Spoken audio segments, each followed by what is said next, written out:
Welcome to our podcast, How Would You Beat? In each episode, we pick a company and talk about how you could use jobs to be done innovation methods to beat that company's product. We'll discuss innovation theory and explain the methods so you can put the theory into practice at your company. I'm Jay Haynes, the founder and CEO of thrv. That's Thrive without the vowels, thrv.com. We help product marketing and sales teams use jobs to be done innovation methods to build, market, and sell great products. I'm here with my colleague, Jared Ranieri. So today we're going to look at how would you beat Home Depot. And we like looking at large competitors, and certainly Home Depot would be one of those. They have a $290 billion market cap, almost $300 billion. They, of course, are one of the dominant companies in the home improvement market. And they, in Q3, they earned $33 billion in revenue just in the quarter, which was up 23% year over year. So that's a very interesting question. We're in the middle of this pandemic and millions of people out of work. So why would they be growing? Why is Home Depot growing? And important, can we use jobs to be done if you were to compete with Home Depot? If you were a new entrant coming into the market, if you were a startup, or if you were an existing competitor, how would you compete with Home Depot using jobs to be done? So what jobs are people hiring Home Depot to help with? Well, as you just said, they're in the home improvement market. So very simply, we could say there's a job which is improve your home. And given that we're all in a lockdown right now and spending more time at home than ever, we start to see why Home Depot's been able to grow. If we're socializing at home, schooling at home, working at home, and just there more than we've ever been before, we're going to be inclined to improve it and to make it work for ourselves in these various situations. So how does Home Depot help you do that? How are they helping you get the improve your home job done and even specifically, create a home office? Yeah, that's a great question. So of course, I think that answers probably the question of why they're growing is people are taking funds that they've allocated for other things like travel and vacation. And since they're not going, traveling on vacation, they probably are improving their homes.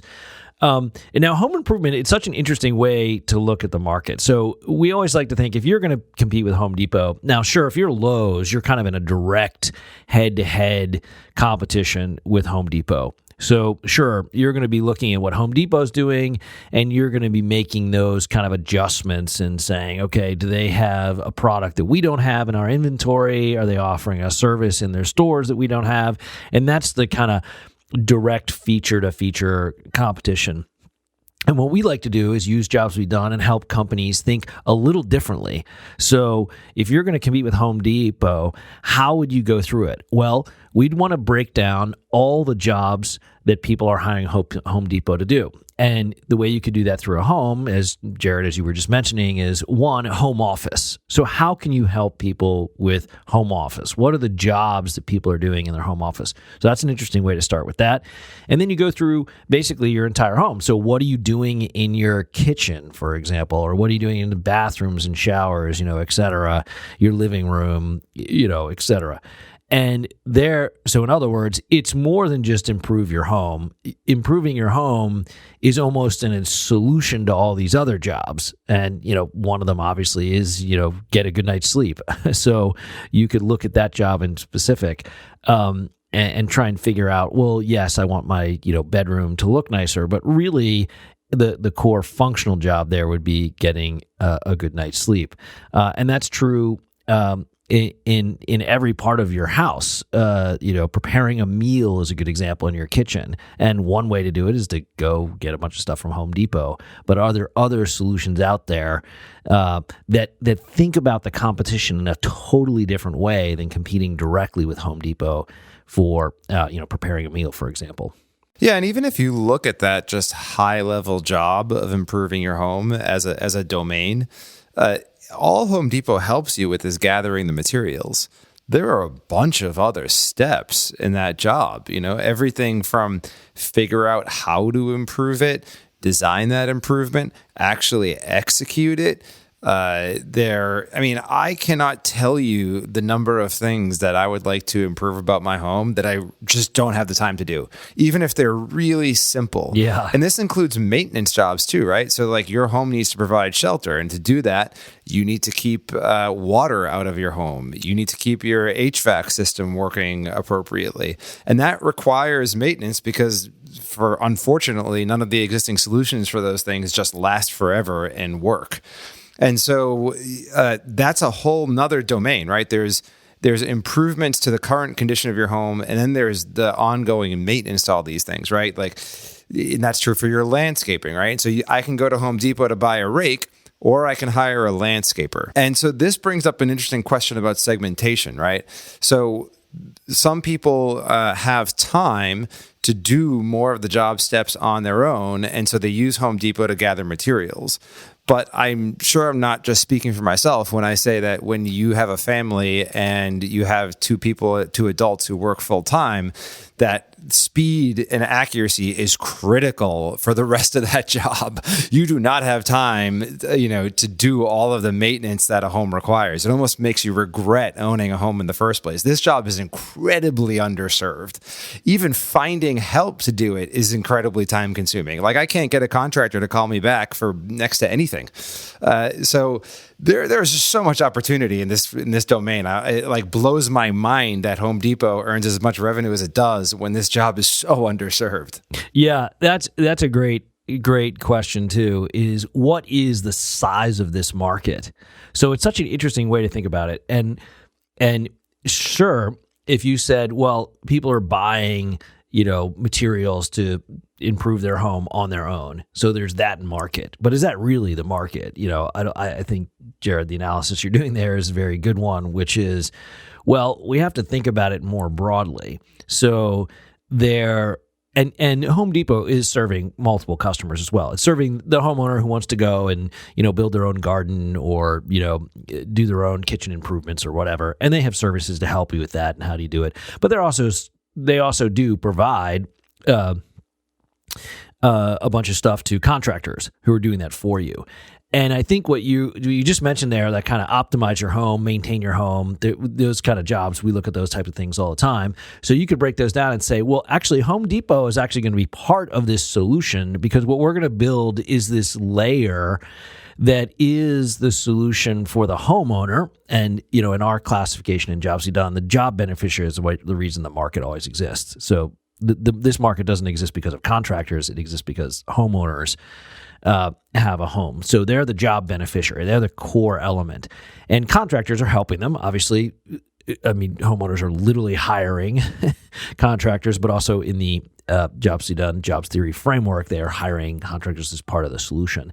So you're right. You could layer in there and optimize my home subscription service that is just like whenever I have anything go wrong, I just want to make one phone call. And this service comes and takes care of it. Now, that service might have to go to Home Depot, to replace your shower head or, whatever. But you just have one service provider that takes care of it because, as you said, you got two parents, everybody's busy or working really hard. Who has the time to go do this stuff? So that could be a big opportunity. And I think you see that evolving already, and you even see different real estate models of people owning homes in different ways, being part of a community where you're just already outsourcing all that maintenance and repair and optimization and stuff.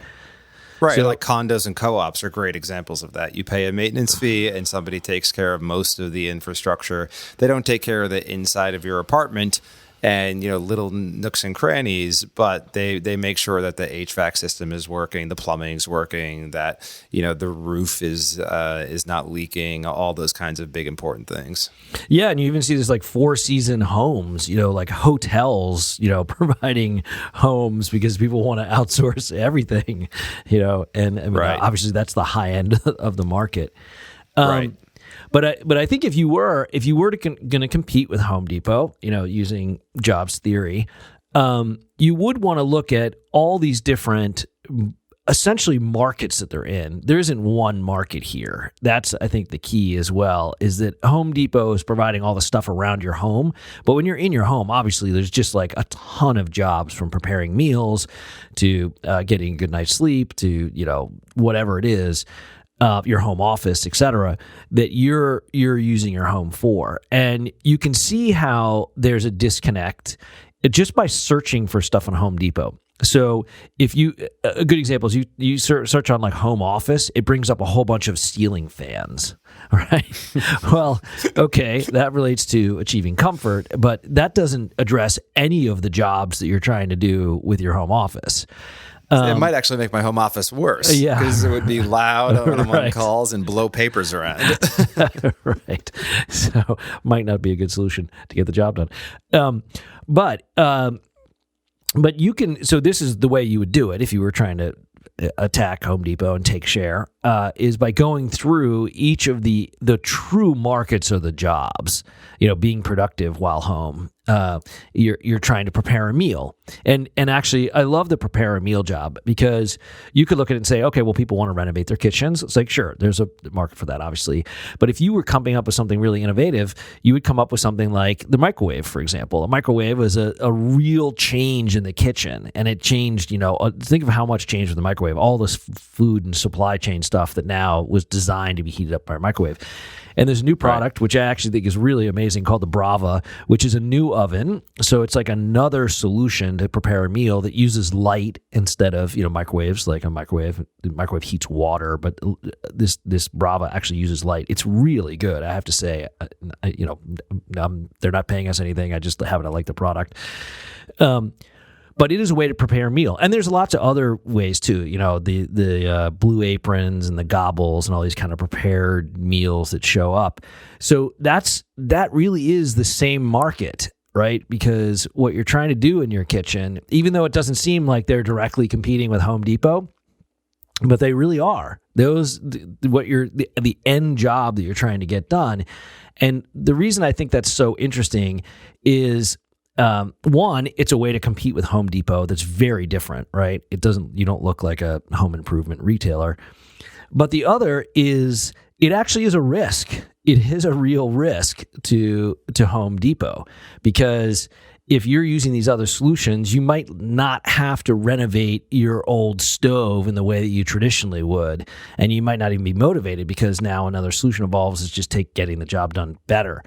And this is, anybody who's listened to our podcast knows this is almost exactly analogous to where we even said before the pandemic that the airlines should be buying web conferencing companies, because they're both targeting the same job. For example, salespeople who are acquiring customers, with very, very, very different platforms. And that's true for Home Depot as well. Even though they're not in the business of, making new innovative types ovens, those ovens really are helping people get the job done. So that's a way to say, okay, this is how this market, or these markets, all the underlying jobs, are really going to evolve. And, I don't think it's as big a threat with these new ovens to Home Depot as, say, Zoom was to United Airlines, which I think is a real threat. But it's the same type of thinking. If you're trying to compete with them, what are those underlying jobs, and how can you, as they say, think outside the box, literally outside Home Depot's store. And it's interesting because that both is a risk to Home Depot's strategy, and it's one of the reasons why retailers can last, is because they can sell the Brava, right? Under their existing business model, any new appliance that's out there as an innovation to help you do something in your home, Home Depot can sell it and make some money off of it. They may miss out on big opportunities to innovate and get the whole job done, but they do seem firmly entrenched in that sort of preparation part of any of these jobs, where you have to make decisions about how you're going to get the job done and then acquire whatever materials you might need to do that. So if you're going to prepare a meal, at some point you need to decide, how am I going to cook meals on a regular basis? Am I going to use a Brava? Am I going to use a microwave? Am I going to use an oven? Am I going to use an induction range? Like, how am I going to do this? And then you have to acquire those things. Now, you don't do them that frequently. You don't do those steps all that frequently. And so that's a risk for Home Depot, right? That they're not in the part of the job that you do every single day. Yeah. But it's a way that their model does kind of work as major innovations come onto the scene, which is so they can always be a part of the solution. Yeah, I think that's right. And that brings up an interesting question for the role of retailers. And I think in this home improvement job, Jared, as you and I have talked about, they're targeting really one of the steps. So they're not targeting the whole job, and that's what I think is also very interesting. So and that gets to this question of like preparing food. That's a good example. They're not actually helping you right now to make the meal or even choose which meals to eat. And you can see clearly like Brava, their business model. I would be incredibly surprised if they didn't start also just sending you food.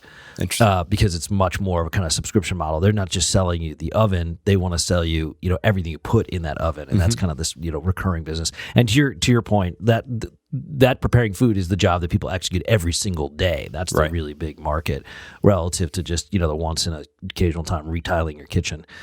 So in other words, we're playing with huge markets here. We do not have a market sizing problem if you wanted to compete with Home Depot. But I think that's right. That also that they're not targeting the whole job, and that I think is an opportunity. And this is where, as we were mentioning before, if you created a service that was the maintenance, home optimization, you don't have to worry about it if you're the homeowner.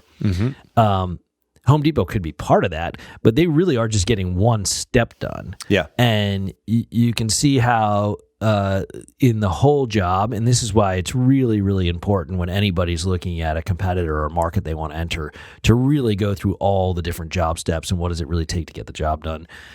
Because you can see that you would want more kind of predictive elements to say, hey, this is where you need to focus your maintenance because we're seeing problems here, or it's just it's aware of what's going on in your house, and your house is obviously like it's stuff that's flowing through it: water, electricity, sewage. I mean, it's it's almost like an organism. Entropy is real when you think about your house. Yeah. So that's kind of things, predictive stuff that you want to do, before it happens, and be aware of it. And in that you need supplies and you need stuff, and that's where you go to Home Depot. But I think that's a great way to look at how jobs to be done could be applied specifically to home improvement. You can dissect that job, look at all the different job steps, see what would happen with it, and then you can go into these individual jobs as well. Yeah, and I think something you brought up earlier relates to segmentation based on the willingness to pay, because you talked about the sort of hotel type homes where they have a lot of services that do this whole thing for you, and it's just basically plug and play, and that serves the high end of the market, who's willing to pay a lot to get that job done, to just consistently spend money on services to stay on top of this. And then you could think about the do-it-yourself end of the market as a lower end of the market, right? People who aren't willing to pay nearly as much to get this job done, right? They'd rather just notice it themselves, not spend money on somebody who's monitoring the situation for them and then actually executing the solution. They just want to spend money on the materials they need. But then there's probably a meaty middle of this market where they aren't willing to spend as much to get the whole thing done for them with one service. But they're certainly willing to, they're short on time and they're willing to spend more than just the cost of materials. So it brings up something we don't talk about a ton, because this is in sort of the innovation, is when you're creating this service, you need to create a solution that's profitable.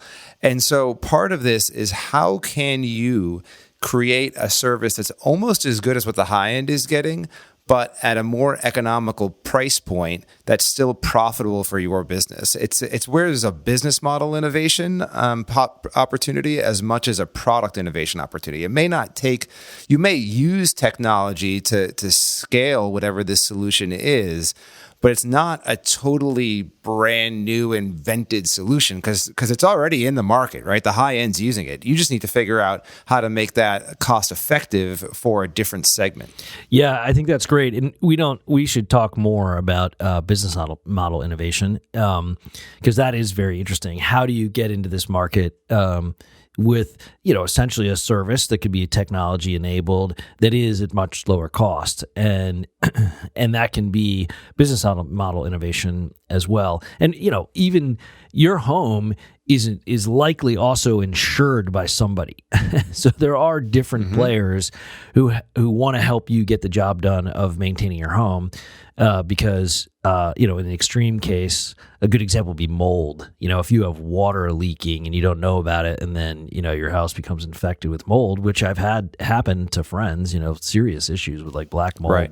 They'll burn your house down. Like they just start over if there's enough mold, right? So the insurance company clearly wants to monitor that.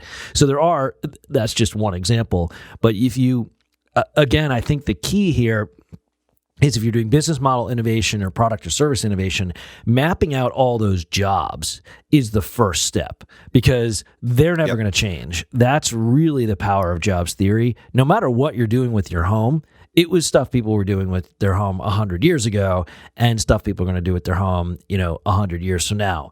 With, a few exceptions, like obviously you're connecting your home to a network that didn't exist 100 years ago. Yeah. But regardless of those like big platform changes, pretty much the jobs are the same. We're humans. We live in homes. So like that was true 100 years ago. It's going to be true 100 years from now.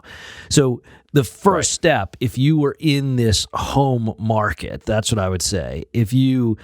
To break down those jobs and really understand what they are, even before you come up with your, technology innovation, your service innovation, your business model innovation, just getting a handle on what those jobs are and how to think about them, I think is super important. Yeah. And in this case, especially the steps where, everybody's doing bits and pieces of this job. And just one last note about what you mentioned about different payers, I think is really interesting because if you look at Home Depot's jobs, for example, or any home improvement retailer's job, they're trying to grow sales. And if there's a service that identifies home maintenance that people wouldn't be doing otherwise, it could increase sales of materials. And so now you're getting a job done for the retailers that they might be willing to pay for, right? Because if you can give them information about people who are willing to buy materials and you give them the pole position to sell those materials to them, that's worth money for them. And so that could be an interesting way to decrease the cost of delivering that service. Yeah, that's great. And that's true. I think that's a great example of what's, sometimes referred to as co-opetition, where you're cooperating with competitors because you're trying to shift the market. And jobs to be done can be really helpful in that type of thinking as well. Like is Home Depot a competitor? If you're in this market, are they a direct competitor? Are they a threat? Or are they, a cooperator? Are they a partner? How do you think about that? And as you were mentioning, Jared, I think the first step for anybody getting into this is to map out those job steps. Right. And when you really understand the job steps, then you can place the competitors in there. You could say, oh, wow, well, Home Depot is just helping with this step here and maybe a few needs and some other steps, et cetera. But when you place all those competitors in there, you can say, okay, well, this is where we're going to differentiate because we're going to help with these job steps.